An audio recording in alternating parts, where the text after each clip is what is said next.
हजरत उमर के दौर में एक जंग से कसीर माल गनीमत हासिल हुआ, तो हजरत उमर रज़ी अल्लाह ताला अन्हु आप माल गनीमत को सहाबा में तकसीम फरमा रहे थे। आपका बेटा आता है, बाबा जान मेरा जो हक है मुझे दे दीजिए। आप इसको 25,000 दिनार देते हैं। चंद ही लम्हे ना गुजरे थे कि हजरत मौला हसन आ जाते हैं, आके कहते हैं चाचा जान मेरा जो हक है मुझे दे दीजिए। हजरत फारूक आजम 50,000 दिनार देते हैं। सुम्मा जा अल हुसैन, चंद लम्हों के बाद इमाम हुसैन आ जाते हैं, चाचा जान मेरा हक मुझे दे दीजिए।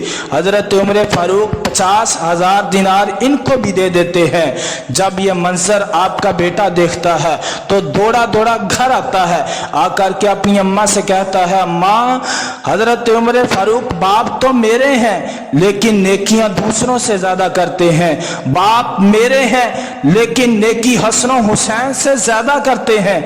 आपकी अम्मा पूछती है बेटा क्या हुआ है? कहने लगे कि आज हजरत उमर फारूक मेरे बाप ने उन दोनों शहजादों को 50,000 दिनार दिए, जबकि मुझे 25,000 दिनार दिए। हालांकि मैं उस वक्त का शाह सवार हूँ। अल हसन वल हुसैन तिफलानी यदरुजानी फी सिक्किल मदीना। इमाम हसन हुसैन दो नन्हे नन्हे शहजादे मदीने की गलियों में खेला करते थे। मैं उस वक्त की तलवार जनी को जानता हूँ, उस वक्त का शाह सवार हूँ। हजरत फारूक आजम की जोजा कहती है बेटा तेरा बाप बड़ा जलाली तबीयत का मालिक है, लेकिन अगर मौका देखा तो पूछूंगी उनसे। जब हजरत उमर फारूक वापस आते हैं, आपकी जोजा देखती है कि मूड कुछ ठीक है, तबीयत कुछ नरम नजर आ रही है, तो आकर के कहती है कि अगर इजाजत हो तो एक बात कहना चाहती हूँ। फरमाया कहो क्या कहना चाहती हो?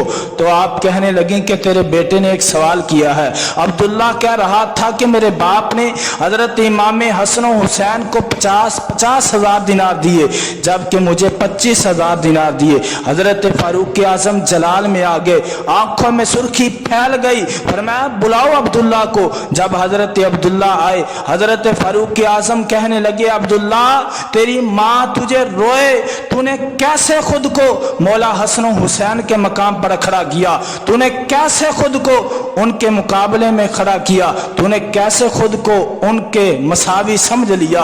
हजरत अब्दुल्ला कहते हैं बाबा जान आप जब माल गनीमत तकसीम कर रहे थे तो गिनवा रहे थे फलां इतना शाह सवार है, फलां इतनी बड़ी तलवार जनी करता है, फलां इतना बड़ा शाह सवार है, फलां इतने जोर की तलवार जनी की जद को जानता है, इसलिए मैंने भी उसी पर क्यास करते हुए ये सवाल पूछ लिया। हजरत फारूक आजम जलाल में आगे फरमाने लगे क्या तेरी माँ इमाम हसन हुसैन की माँ जैसी है? क्या तेरी नानी उनकी नानी जैसी है? क्या तेरे नाना उनके नाना जैसे हैं? क्या तेरे बाप उनके बाप जैसे हैं? नहीं तो सुन, उनके बाबा वलियों के सरदार हैं, उनके नाना नबियों के सरदार हैं, उनकी अम्मा जन्नती औरतों की सरदार है, और खुद ये दोनों सैयदे शबाब अहले जन्ना, दोनों शहजादे जन्नती नौजवानों के सरदार हैं।